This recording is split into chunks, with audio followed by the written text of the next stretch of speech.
Hello everyone, मैं हूं अनिरुद्ध तिवारी और crazy to learn YouTube channel में आप सभी का स्वागत है। जैसा कि हमने क्लास 7 के एनसीईआरटी साइंस बुक में पहला चैप्टर इससे पहले हमने पढ़ा अच्छे से, जो था पौधों में पोषण कैसे होता है, और इंग्लिश में भी हमने पढ़ा न्यूट्रिशन इन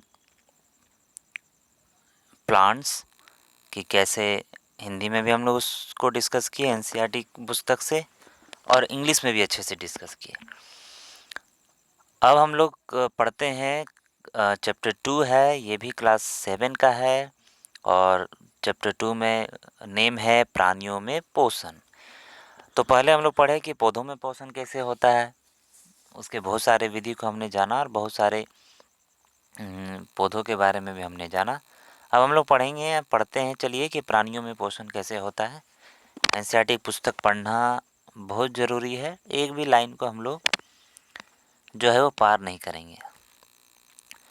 तो इसमें भी देखिए लिखा हुआ है कि आपने अध्याय 1 में पढ़ा कि पादप पादप का मतलब क्या? पादप का मतलब पौधे अपना भोजन प्रकाश संश्लेषण द्वारा स्वयं बना सकते हैं। जैसा कि हमने पढ़ा कि वो स्वपोषी होते हैं, परंतु प्राणी यानी जंतु ऐसा नहीं कर सकते। प्राणी अपना भोजन प्रत्यक्ष अथवा परोक्ष रूप से पौधों से प्राप्त करते हैं। जैसे हमने इंग्लिश में भी पढ़ा था कि डायरेक्टली और इनडायरेक्टली डिपेंड जो होते हैं वो प्लांट्स में ही होते हैं, पौधे में ही होते हैं। कुछ प्राणी सीधे ही पौधों का भक्षण करते हैं, जबकि कई अन्य उन जंतुओं को अपना आहार बनाते हैं जो पौधे खाते हैं, और कुछ जंतु पौधे एवं जंतु दोनों को खाते हैं। अब याद रखिए कि मानव सहित सभी जीवों को वृद्धि करने, शरीर को स्वस्थ एवं गतिशील बनाने रखने के लिए खाद्य पदार्थों की आवश्यकता होती है। खाना तो पड़ेगा। प्राणियों के पोषण में पोषक तत्वों की आवश्यकता आहार के अंतर्ग्रहण यानी भोजन ग्रहण करने की विधि और शरीर में इसे उपयोग की विधि सम्मिलित है। आप कक्षा 6 में पढ़ चुके हैं कि खाद्य भोजन का अनेक संगठन है, स्मरण कर उनके नाम लिखिए। जैसे हम लोग इससे पहले भी पढ़े थे कि किन किन चीज़ों की हम लोगों को ज़रूरत पड़ती है, जो बहुत ही आवश्यक है। कार्बोहाइड्रेट जैसे कुछ संघटक जटिल पदार्थ हैं। अनेक जंतु इन जटिल पदार्थों का उपयोग सीधे इसी रूप में नहीं कर सकते, अतः उन्हें सरल पदार्थों में बदलना आवश्यक है। जैसा कि निम्न आरेख द्वारा दिखाया गया है, जटिल खाद्य पदार्थों का सरल पदार्थों में। जैसे जटिल पदार्थ है, चेन सिस्टम बना हुआ देख रहे हैं आप। सरल पदार्थ हो गया, उसको अलग अलग कर दिया गया। लेकिन कैसे, क्या है? परिवर्तन होना या टूटना विखंडन कहलाता है तथा इस प्रक्रम को पाचन कहते हैं। क्या? जटिल पदार्थ से सरल पदार्थ को करने में, टूटने में विखंडन कहलाता है, और इस प्रक्रम को, इस प्रक्रिया को पाचन कहा जाता है। इसके बाद है हमारा 2.1, और क्या है? खाद्य अंतर्ग्रहण की विभिन्न विधियां, यानी भोजन ग्रहण करने की विधि विभिन्न जीवों में अलग अलग होती है। जैसे मधुमक्खी एवं मरमर पक्षी मतलब हमिंग बर्ड पौधों का मकरंद चूसते हैं। मानव एवं कुछ अन्य जंतुओं में शिशु माँ को दूध पीते हैं।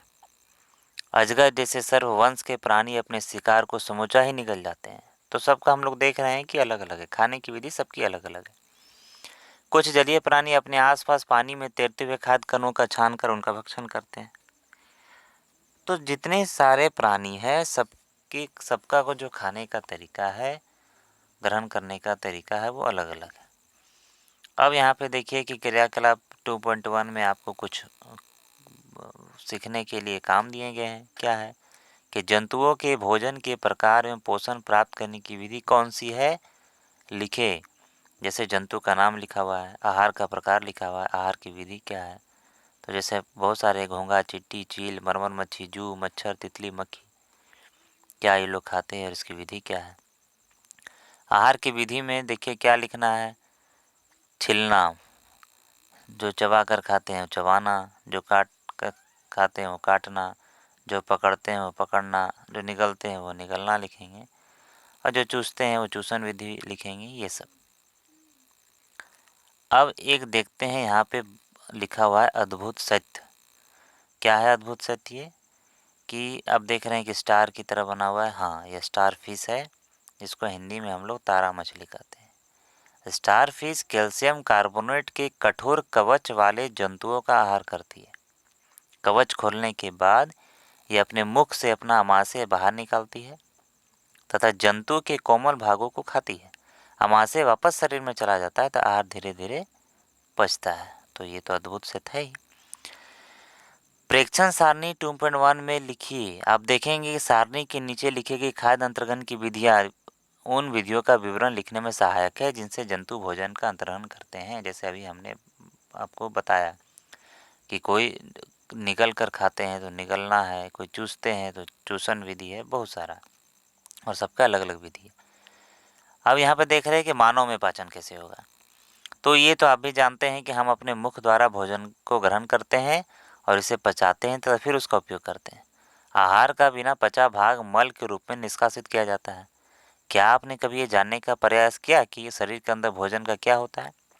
भोजन एक सतत नली से गुजरता है जो मुख गुहिका से प्रारंभ होकर गुदा तक जाती है और इस नली को विभिन्न भागों में बांट सकते हैं। जैसे हम लोग मुंह में प्रवेश लिए भोजन को, मुख गुहिका, ग्रास नली जिसको ग्रेसिका भी कहा जाता है, फिर तीसरा वो भोजन अमाशय पहुँचता है, फिर चौथा है क्षुदांत्र यानी छोटी आंत में, फिर बृहदांत्र बड़ी आंत में पहुँचता है, और बाद में जो मलाशय से जुड़ी होती है मलद्वार अथवा गुदा। क्या ये बहुत लंबा मार्ग नहीं है? ये सभी भाग मिलकर आहार नाल यानी पाचन नली का निर्माण करते हैं। जैसे जैसे भोजन विभिन्न भागों में गुजरता है, जैसे हम लोग कोई रोटी खाएं तो रोटी को पहले हम लोग चबाते हैं, फिर वो हमारे नली से जाता है अंदर, उसके बाद फिर वो और टुकड़ा होता चला जाता है।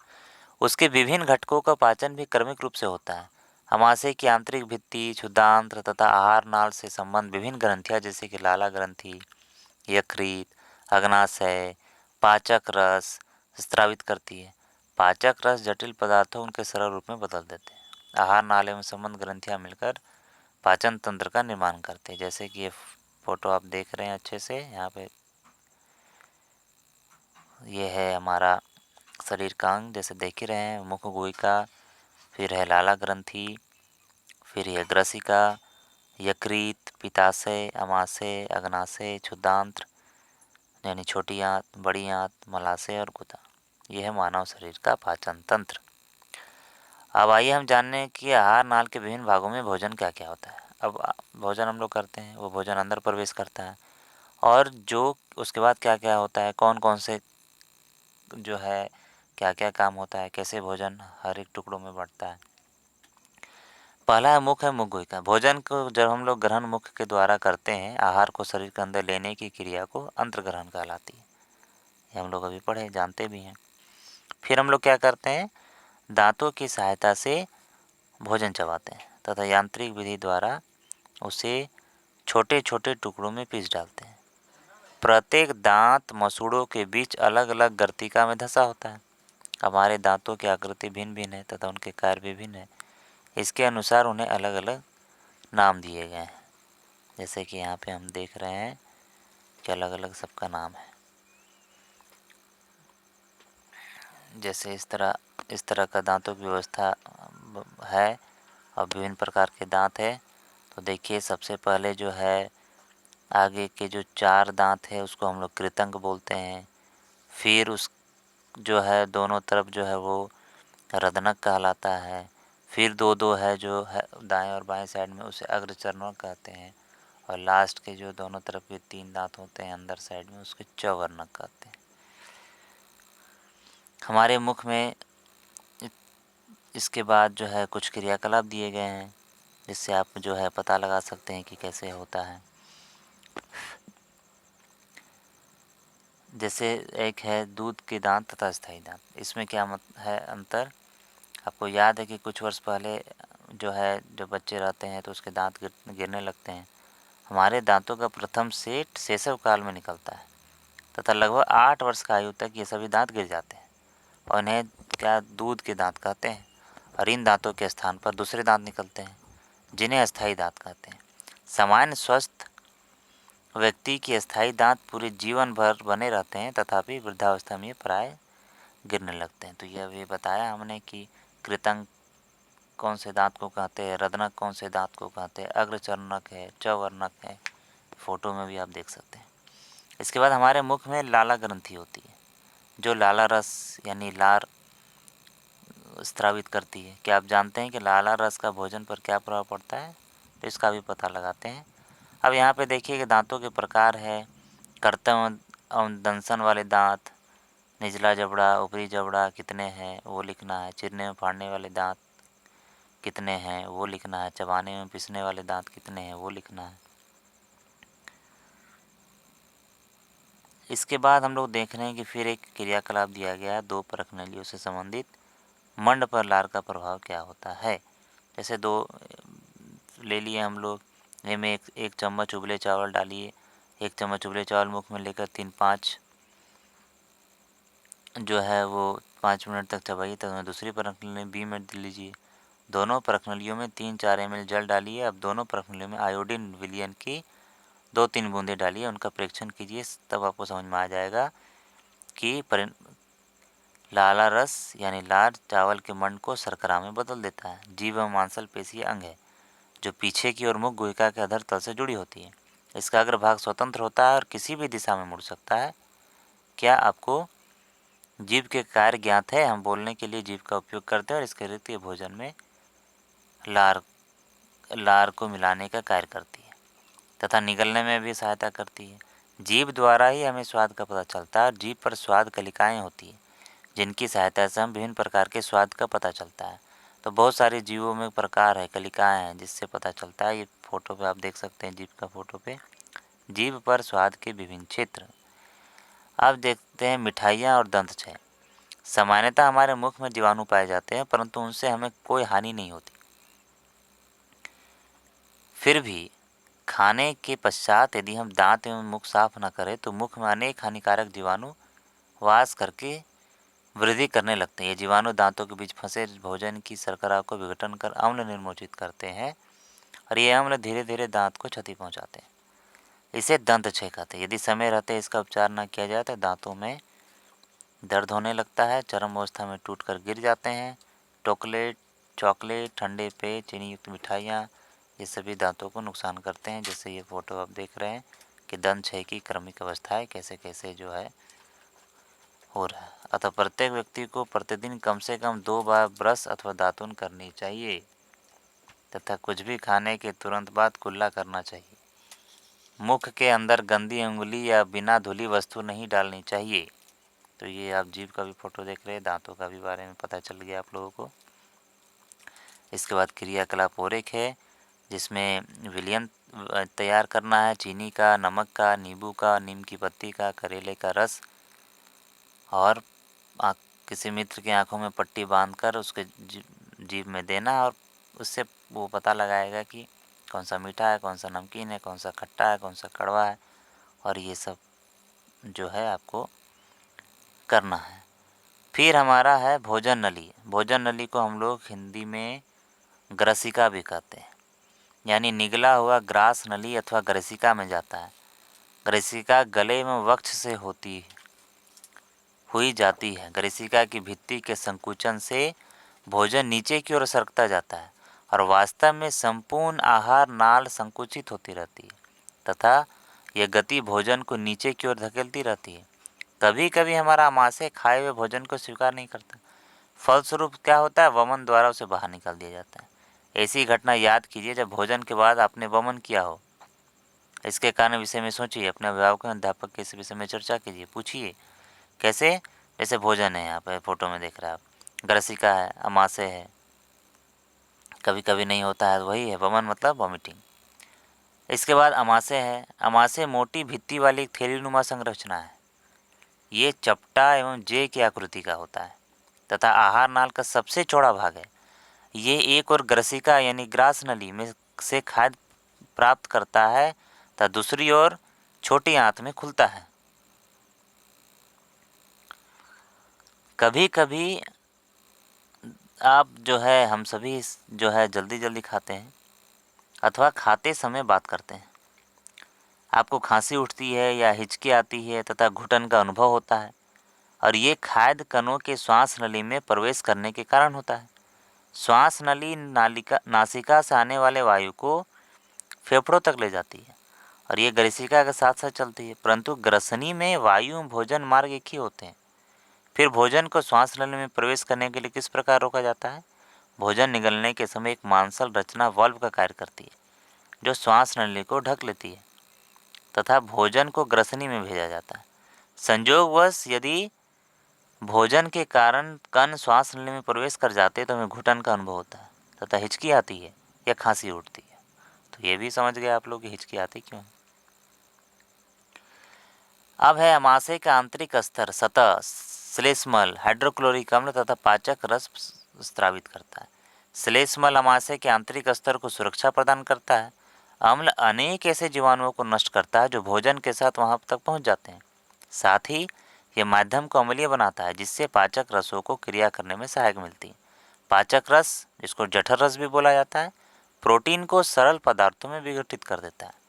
अब आते हैं हम लोग क्षुदांत्र, मतलब छोटी आंत। लगभग कितना मीटर लंबी होती है? 7.5 मीटर लंबी, 7.5 मीटर लंबी अत्यधिक कुंडलित नली है। कुंडलित मतलब कुंडली की तरह घूमा, इधर उधर घुमा हुआ। यह यकृत और अग्नाशय से स्राव प्राप्त करती है। इसके अतिरिक्त इसकी भित्ति से भी कुछ रस स्रावित होते हैं।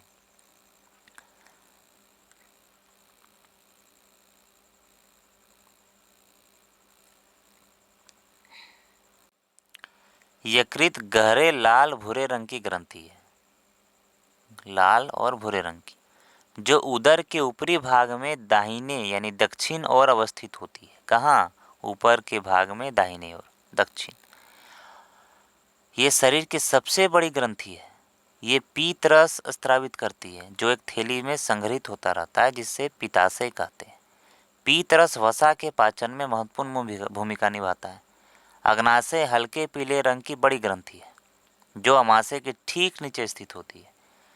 अग्नाशयिक रस कार्बोहाइड्रेट्स एवं प्रोटीन पर क्रिया करता है तथा इनको उनके सरल रूप में परिवर्तित कर देता है। आंशिक रूप से पचा भोजन अब क्षुदांत्र के निचले भाग में पहुंचता है जहां आंत्र रस पाचन क्रिया को पूर्ण कर देता है। कार्बोहाइड्रेट सरल शर्करा जैसे कि ग्लूकोज में परिवर्तित हो जाते हैं। वसा अम्ल एवं ग्लिसरॉल में तथा प्रोटीन एमिनो अम्ल में परिवर्तित हो जाते हैं। अब देखिए यहाँ पे फोटो में अलेक्सिस सेंट मार्टिन का गोली का घाव कैसे, अब ये देखते हैं। एक विलक्षण दुर्घटना द्वारा अमाशय की कार्य प्रणाली की खोज हुई। कैसे? सन 1822 ईस्वी में अलेक्सिस सेंट मार्टिन नामक व्यक्ति को गोली लगने के कारण बुरी तरह से घायल हुआ। गोली से वक्त क्षतिग्रस्त हो गया तो अमाशय में एक छिद्र हो गया। उसे विलियम ब्यूमॉन्ट नामक अमेरिकी सैनिक चिकित्सक के पास ले जाया गया। चिकित्सक ने उसकी जान तो बचा ली, परंतु वह अमाशय का छिद्र भली भांति बंद न कर सका तथा उसने छिद्र को पट्टी से ढक दिया। ब्यूमॉन्ट को छिद्र में से आमाशय के अंदर झांकने का दुर्लभ अवसर प्राप्त हुआ। उसने कुछ रोचक परीक्षण किए। ब्यूमॉन्ट ने देखा कि अमाशय भोजन का मंथन कर रहा है। इसकी भित्ति से तरल स्रावित हो रहा था जो भोजन को पचा सकता था।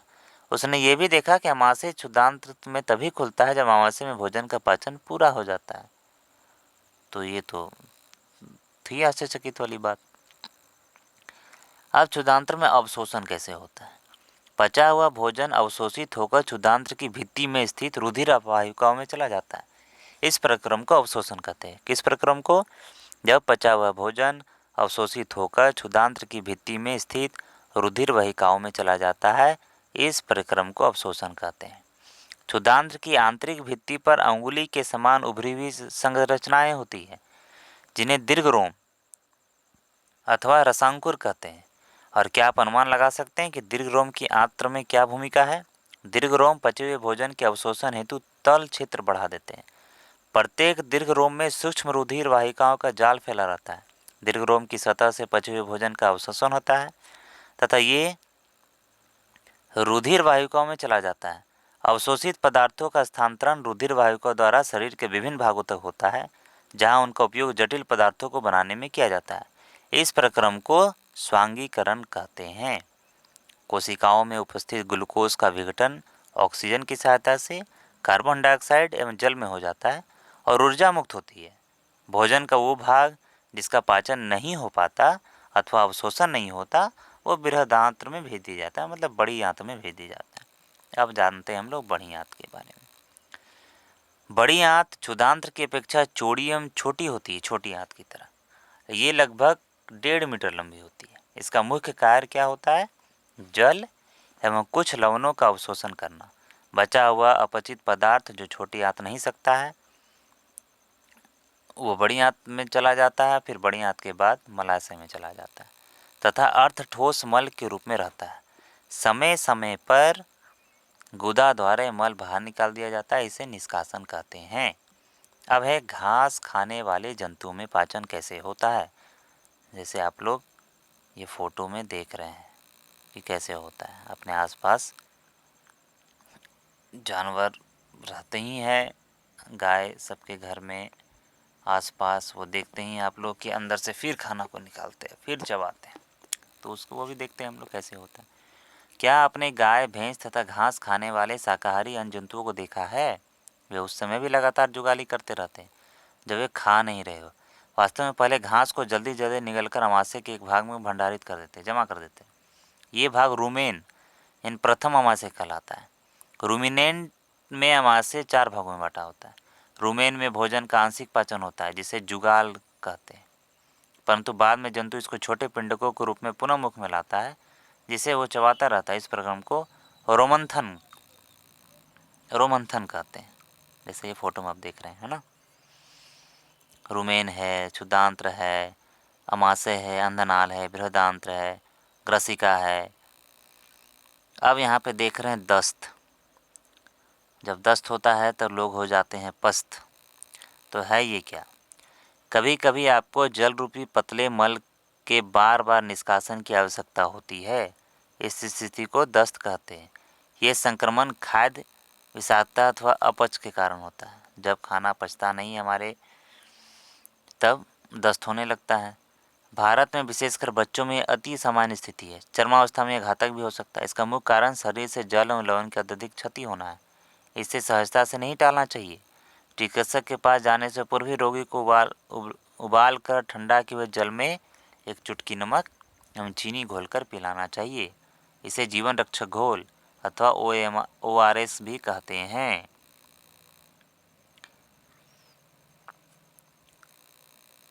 अब जाने हम लोग कि जुगाली करना कहते हैं तथा ऐसे जंतु रूमिनेंट अथवा रोमंथी कहलाते हैं। घास में सेलुलोज की प्रचुरता होती है जो एक प्रकार का कार्बोहाइड्रेट है। यह किसी रूमिनेंट अथवा रोमनेथी पशु, हिरन आदि के रूमेन में सेलुलोज का पाचन करने वाले जीवाणु पाए जाते हैं। बहुत से जंतु एवं मानव सेलुलोज का पाचन नहीं कर पाते। जानवरों जैसे घोड़ा, खरगोश आदि में क्षुदांत्र एवं बृहदांत्र के बीच एक थैलीनुमा बड़ी संरचना होती है जिसे अंधनाल कहते हैं। भोजन के सेलुलोज का पाचन यहाँ पर कुछ जीवाणुओं द्वारा किया जाता है जो मनुष्य के आहार नाल में अनुपस्थित है। हम लोग तो अभी अंधनाल के बारे में नहीं पढ़े मनुष्य में। अब तक आपने उन जंतुओं के विषय में पढ़ा जिनमें पाचन तंत्र पाया जाता है, परंतु ऐसे बहुत से सूक्ष्म प्राणी हैं जिनमें न तो मुख होता है और न ही पाचन तंत्र। फिर भी वे किस प्रकार का भोजन अंतर्ग्रहण करते हैं, उसका पाचन करते हैं। खंड 2.4 में आप भोजन ग्रहण करने की एक अन्य रोचक विधि का अध्ययन करेंगे और हम लोग जानते हैं कि अमीबा में संवरण पाचन कैसे होता है। अमीबा जलाशयों में पाया जाने वाला एक कोशिकीय unicellular single cell single parent जीव है। अमीबा की कोशिका में एक कोशिका झिल्ली होती है, एक गोल सघन केंद्रक होता है, न्यूक्लियस होता है, एवं कोशिका द्रव में बुलबुले के समान अनेक धानियाँ होती है।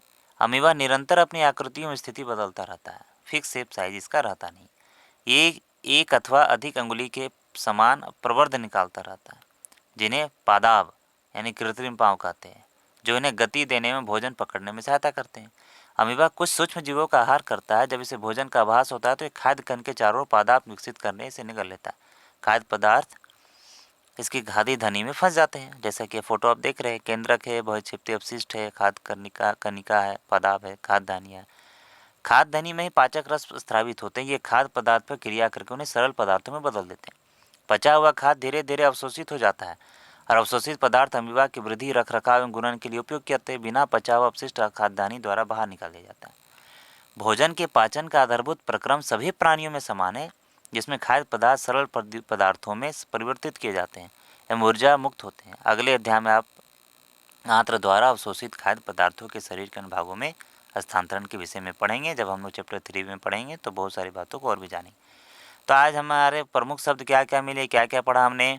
अवशोषण के बारे में पढ़ा, एमिनो अम्ल के बारे में पढ़ा, स्वांगीकरण, पीतरस, मुख गुहिका, रदनक, सेलुलोस, पाचन तंत्र, निष्कासन, वसा अम्ल, खाद्यान्नी, पित्ताशय, कृतंग, अंतर्ग्रहण, यकृत, चवर्णक, ग्रसिका, अग्नाशय, अग्रचवर्णक, पादाब, रुमेन, रुमिनेंट, रोमंथी, लाला ग्रंथि, दीर्घरोम, ये सब के बारे में हमने पढ़ा और हमने सीखा भी बहुत अच्छे से। जैसे यहाँ पे कुछ दिए गए हैं, जैसे जंतु पोषण में पोषण आवश्यकता, भोजन अंतग्रहण की विधियां शरीर में इनका उपयोग सम्मिलित है। पढ़ा हमने कि भोजन करने की विधियां भी क्या क्या है, कि अंतर्ग्रहण है, फिर पाचन है, अवशोषण है, स्वांगीकरण है, निष्कासन, ये सब शामिल होते हैं। बिना पचे अपशिष्ट जिनका शोषण नहीं होता, मल के रूप में शरीर के द्वारा बाहर निकाल दिया जाता है। गाय भैंस जानवरों में किस तरह होता है, रोमंथी रूमिनेंट कहलाते हैं, हम लोग उसको कहते हैं। ये सब हमने पढ़ा। आशा है आप जो है समझ गए होंगे। एनसीईआरटी पढ़ना बहुत ही ज़रूरी है। बहुत सारी जानकारी हम लोगों को मिलती है, साथ में बहुत सारे प्रतियोगी परीक्षाओं में अंदर से क्वेश्चन आते हैं जो लगता है कि हम लोग पढ़े ही नहीं है। तो इसीलिए इसका इंग्लिश भी मैं पढ़ाऊँगा, ये हिंदी में पढ़ाया। एनसीईआरटी की पुस्तक है ये, क्लास 7 की। सभी आप अच्छे से पढ़ें, ध्यान से।